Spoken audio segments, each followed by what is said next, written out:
Umaabot sa mahigit 3 milyong pisong smuggled cigarettes ang nasabat sa magkakahiwalay na operasyon ng Philippine National Police sa Mindanao at 3 individual ang matagumpay na naaresto.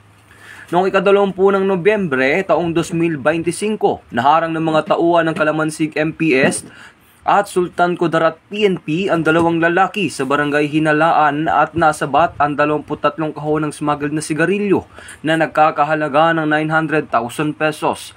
Habang sa Tawi-Tawi na kumpiska sa operasyon ng otoridad ang 11 master cases na pinaghihinalaang smuggled cigarettes sa Chinese Fair sa Bungao na nagkakahalaga ng 1.2 million pesos. Samantala, naharang din ng pulisya ang isang individual sa barangay Correo, Lanao del Norte na may dalang smuggled cigarettes na nagkakahalaga ng 840,000 pesos sa tulong ng isang tip mula sa informant. Sa kabuuan, umabot sa 41 na kahon at 11 master cases na smuggled cigarette ang nakumpiska sa operasyon na may tinatayang halaga na 3,024,000 pesos habang 3 individual ang naaresto.